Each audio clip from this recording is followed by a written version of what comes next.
I hope you're doing well. This is Cardio Talk. Welcome.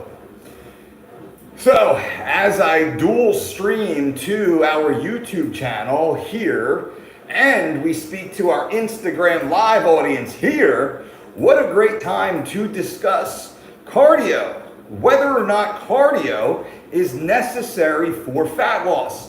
There's a lot of opinions out there in the fitness world, and I want to give you not just my opinion, but I want to give you the actual answer. A non-opinion based, factual, peer-reviewed, scientific answer, whether or not cardio training is necessary for fat loss.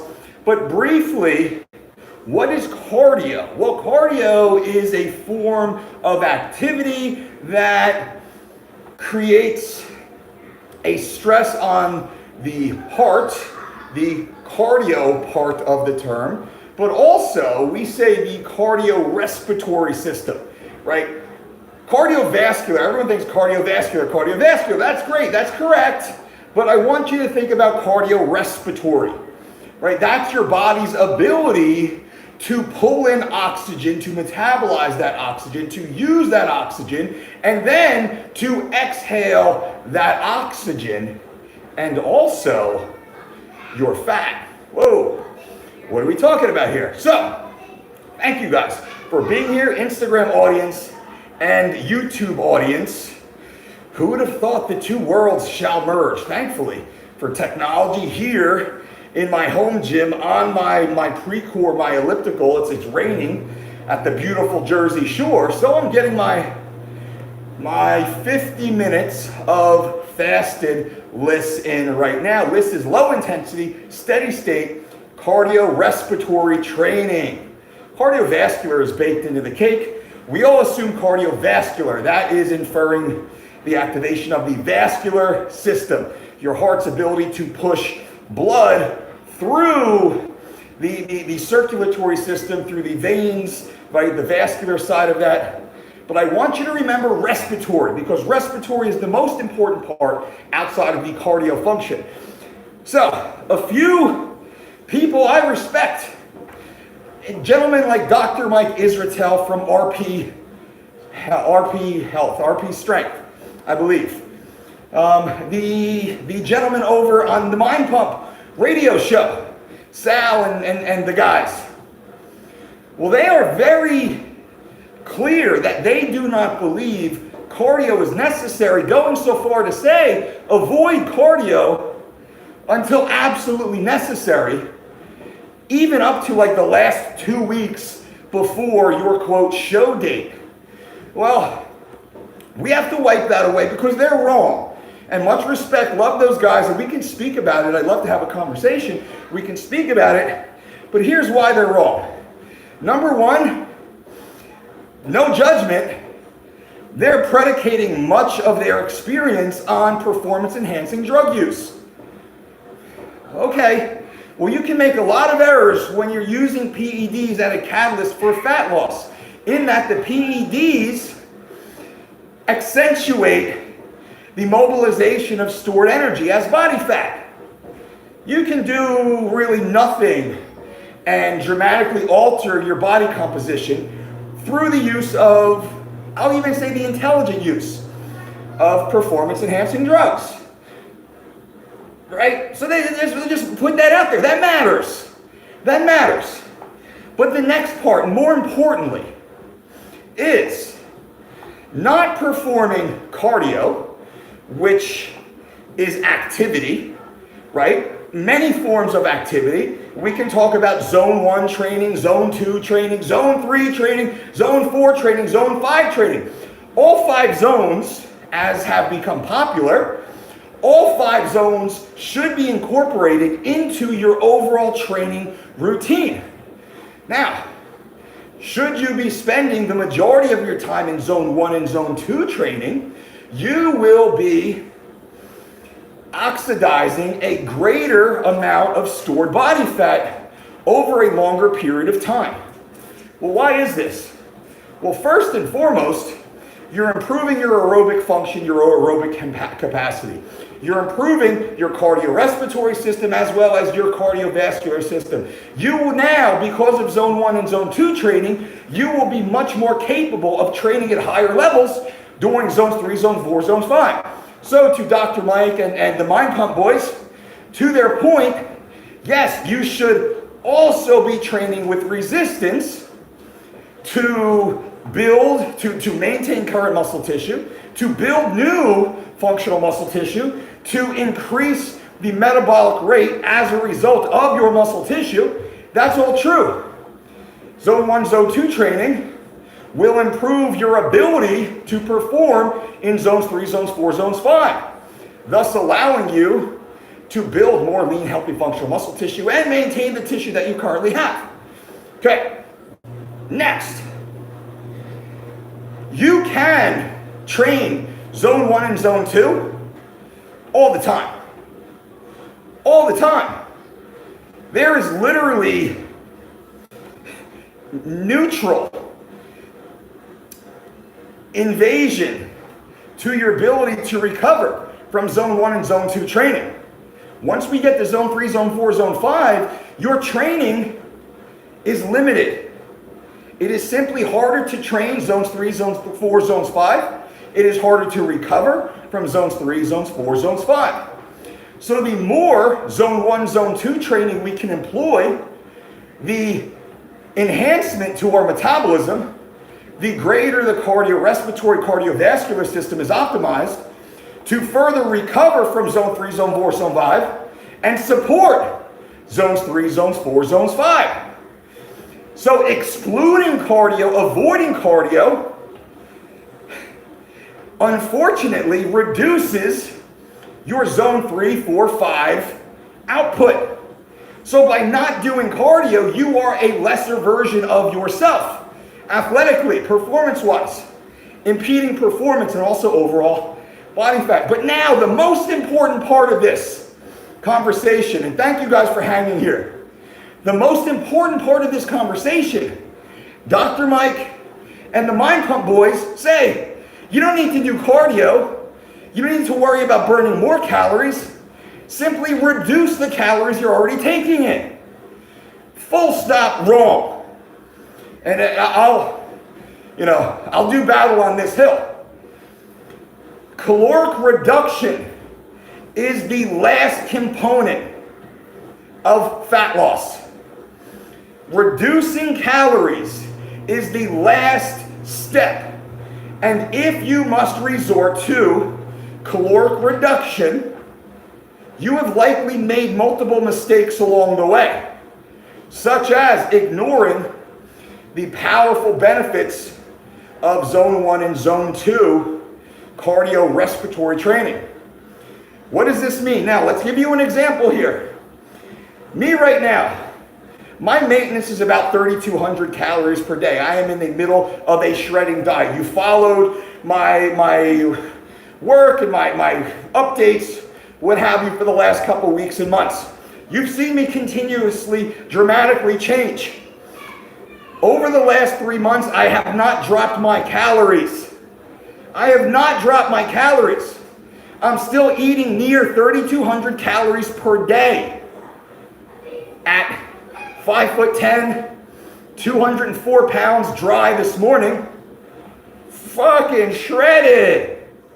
But still, I want to dig deeper. My goal is to be sub 6% body fat. Why? Because I get bored and I like to do things like that at 46 years old. Let's do it. Let's go. I'm giving myself a longer period of time to do it so I can, to Dr. Mike and the Mind Pump Boys' point, I can preserve all of my lean, healthy, functional muscle tissue, knowing the more muscle tissue I have, the easier it will be to lose body fat. So I must keep my calories high. In order to keep my calories high, to ensure optimal nutrient ingestion, because you and I and everybody else roaming this planet, roaming the planet, wandering the planet, right? We are cellular organisms. Full stop. That's all we are. We are cellular organisms. We need the vital micronutrition that comes from high net, nutrient, healthful whole foods in wide supply and ample quantity. And once we start reducing calories to, quote, burn fat, we then fall into the case of nutrient insufficiency. And this is where things start to go sideways. So to avoid nutrient insufficiency, we must maintain our nutrient intake, but we still need to build a caloric deficit. Well, how do we build a caloric deficit? We start adding more zone 1 and zone 2 cardio. We start employing, and Dr. Mike has talked about this point, we start employing techniques like NEAT. What is NEAT? Non-exercise associated thermogenesis. When I walk, when I talk, I use my hands. When I take phone calls, I get up and pace. Every hour, I take 12 minutes every hour to walk out of my office and walk around the block. NEAT. Non-exercise associated thermogenesis, which is our movement. Enhanced movement, burning more calories that we would not otherwise burn. So, if you want to burn more body fat, you must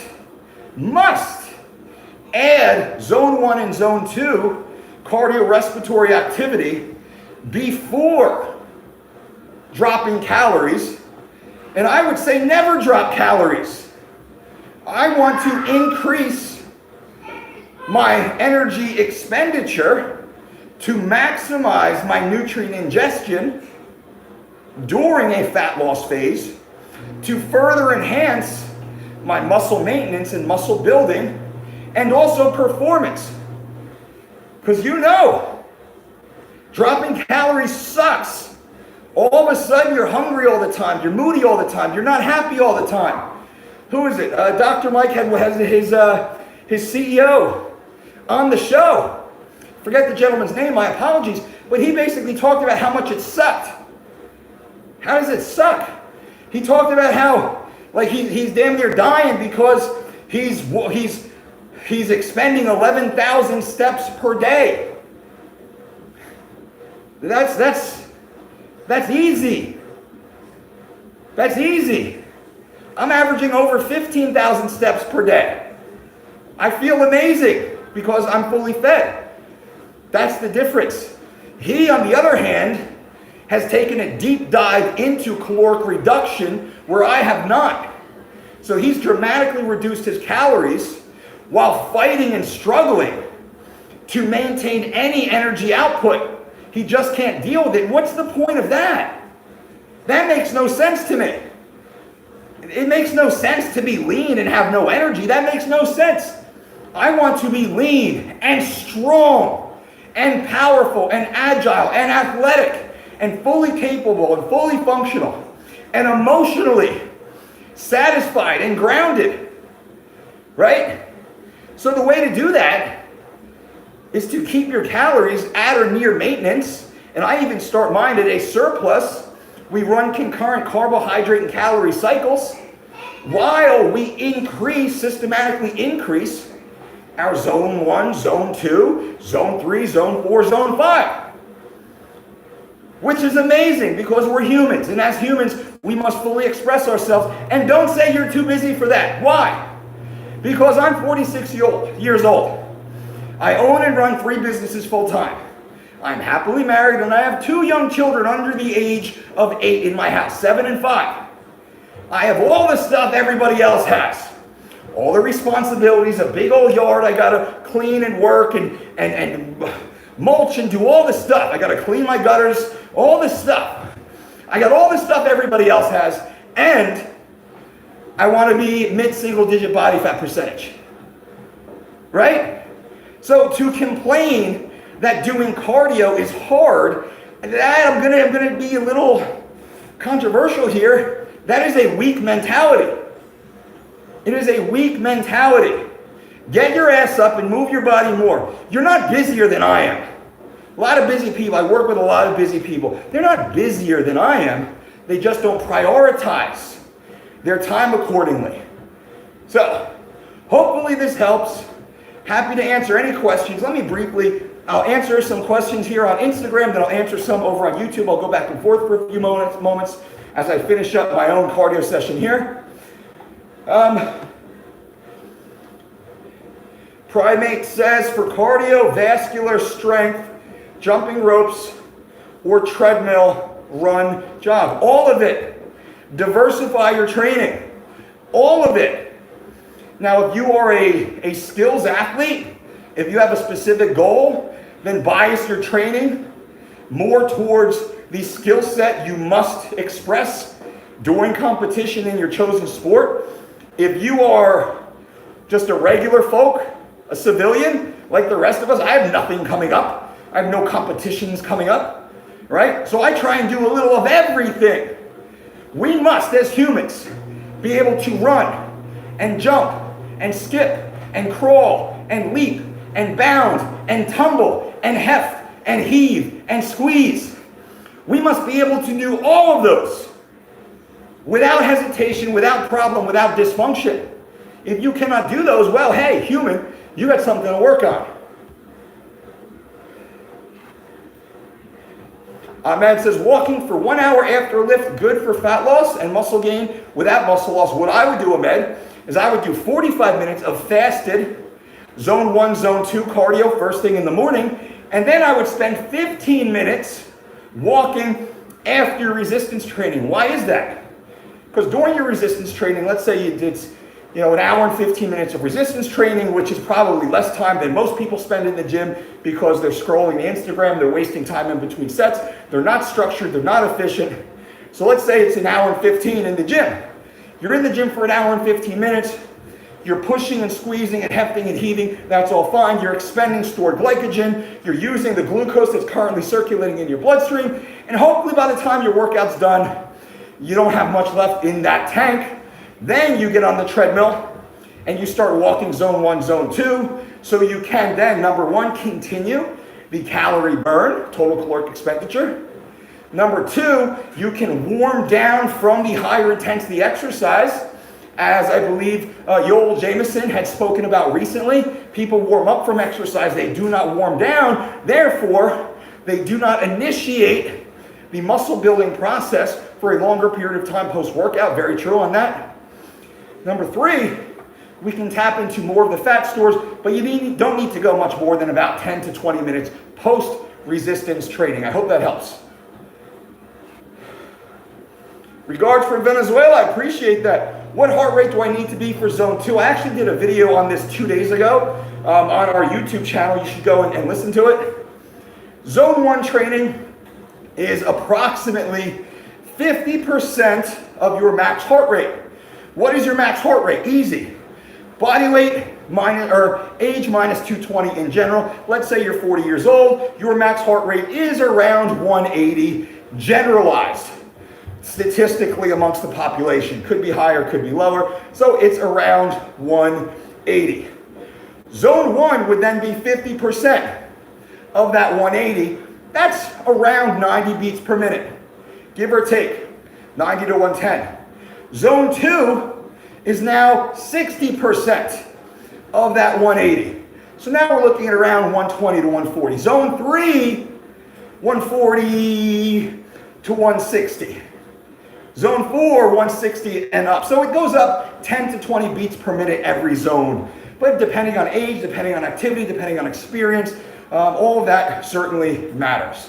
You should certainly go back and check the video I did on our YouTube channel. I really break this down in greater detail. But we predicate zone 1 training not based upon maximum heart rate, but based upon resting heart rate. What does this mean?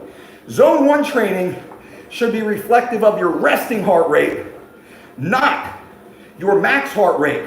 How do we know this? Resting heart rate times 2, that should be your zone 1 range. So if you are moderately fit, you have a resting heart rate around 50, your zone 1 heart rate should be around 100. That's a better way we prefer to look at it.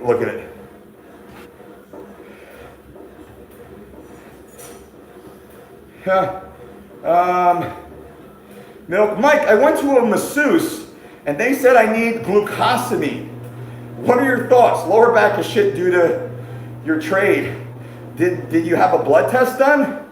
Did you have an x-ray done? Did you have an MRI done? No.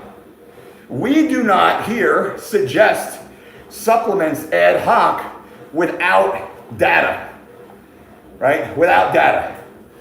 Go get your blood work done. Do you have any deficiencies? Go to your doctor, go to an ortho. Let's see what's going on there. Massages or massage therapists are great, but they should not be diagnosing mechanical issues.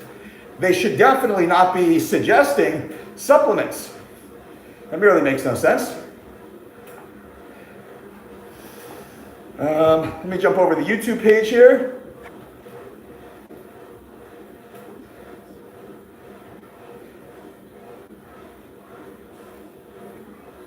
Donnie says, I do fasted cardio in the morning. Eat something light and then do resistance training. I don't have time to go to the gym twice per day. Well, depending, it sounds like you got a lot of time in the morning, a couple hours at least. So I might, if I'm you, depending on goals, I might wake up, drink like 8 ounces of a diluted, cold pressed beet juice after I've hydrated optimally with 32 ounces of room temperature water and a sprinkle of sea salt, a little fresh squeezed lime. I drink that first. Then I would move on to the diluted beet juice. And then I would likely move into my resistance training, keeping it less than 45 minutes, being very specific. And then I would finish with post-exercise fasted lists.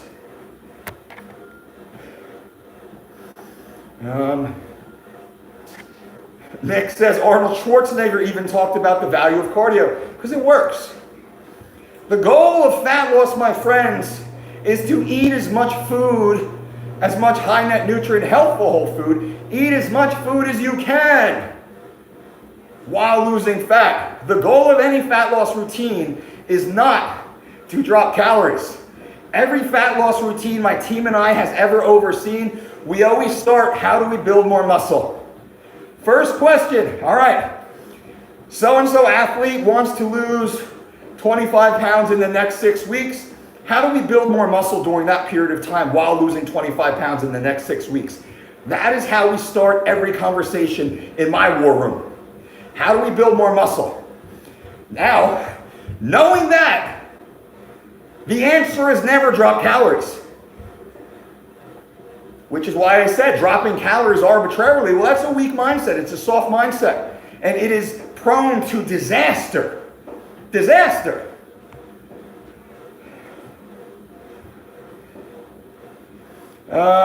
Jules says, I know you advise a walk outside every morning, but I have a toddler and a newborn. Is an air assault bike good in place of walking? No. No. Jules, I love you. Great idea. I love the energy. An air assault bike is torture. Get yourself one of these. Get yourself an elliptical machine that you can do when you're sore, when you're tired, when it's rainy, when it's cold. Now I can go crazy and I can sprint on this if I want to, or I can just cruise and keep my heart rate below 110. An assault bike, impossible. Assault bikes are not comfortable. They are not ergonomic. They're made for you to slog your way through a workout. They're good for like zone 4, zone 5. They're terrible for zone 1, zone 2. You need an apparatus that you can perform all 5 zones on. An elliptical is ideal. Treadmill would likely be second best. Think about that.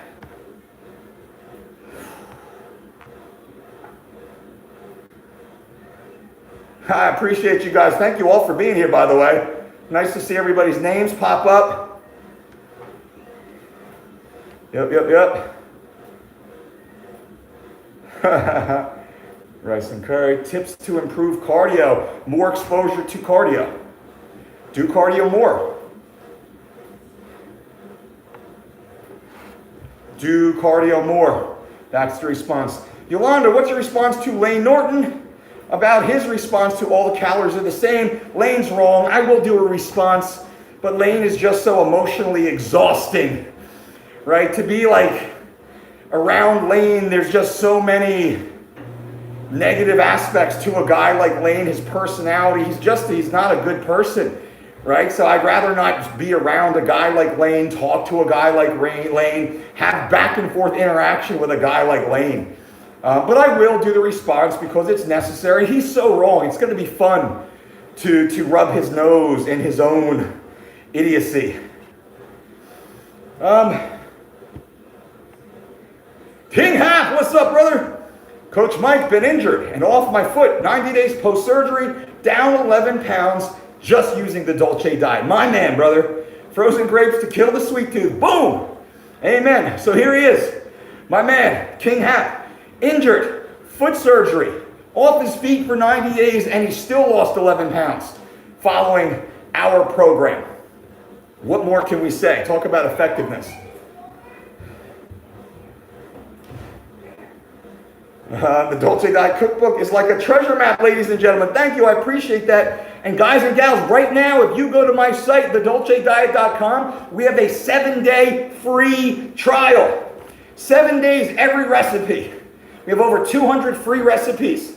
We have over 200 exercises and workouts all on there, plus live broadcast messages and your ability to interact directly with me, with my team, and with each other. Go to thedolcediet.com right now. It is a 7-day free trial. Check it out. You will absolutely love it. This is brand new technology that we have been building over the last year for you guys to take you to the next level.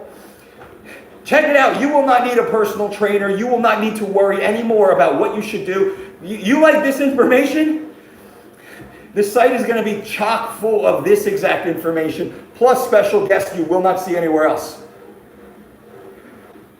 Nick says, question, thoughts on using skill training or playing a sport as a replacement for cardio? Yeah, it is. But that is likely going to be between zone 2 and zone 4. Likely zone 3. If you're wrestling and you're drilling, you're zone 3, zone 4. Even at a seminar speed, as we call it. Right? If you're playing, I live on the beach. Volleyball players out there playing right now. They're just volleying back and forth. They're likely in zone 3 right now. Know your zone. You must spend time in each zone. Zone 1, zone 2, zone 3, zone 4. That is reflective of your heart rate. You must train your heart rate specifically in each zone. The lower the zone, the more time you can spend in that zone. The higher the zone, the less time you can spend in that zone. Zones 1 and zone 2 help you recover from zone 3, zone 4, zone 5. Most of your training time, listen to me, most of your training time should be in zone 1 and zone 2. You must consistently train in zone 3, zone 4, and zone 5, but much less often. Hear nothing else other than exactly what I just said. Write that down on a piece of paper. Zone 1, zone 2, zone 3, zone 4, zone 5, and then pencil in the type of exercises and heart rates that you will perform in each zone. Then block periodization, write them on a simple week schedule. Just Monday, Tuesday, Wednesday, Thursday, Friday, Saturday, Sunday on a little piece of paper right below your zone 1 through zone 5 and the energy selection and the heart rates. And then write in what time of day you're going to perform zone 1, zone 2. I perform zone 1, zone 2 probably intentionally about 90 minutes per day and unintentionally another 30 to 60 minutes per day. Right? I take 12 minutes every hour to stand up away from my desk and go for a walk around the block. Every day. People complain, oh, it's too hard. You know, I'm at work like 6 hours. That's an extra hour plus of zone 1 cardio done. Like, people complain because they're soft ass. Do not be a soft ass. You want a hard ass. You can bounce quarters off of mine, baby. That's what I'm talking about. Anyway, thank you guys. I appreciate you all for being here. I got to go. I'm way past. I'm over the limit now. So I got to hit my warm down, my stretch. Got to hit my core. I want to go through my McKenzie method, low back exercise. I'm going to open up my hips. I live for this. You don't have to. You're not too busy. You're not busier than I am. I will tell you that I prioritize time to do this stuff, as should you. So when you're scrolling my IG and you're miring my progress pics, don't be hating. Just know I outworked you. I out-ate you. And I out-enjoyed you. I appreciate you guys. Till next time.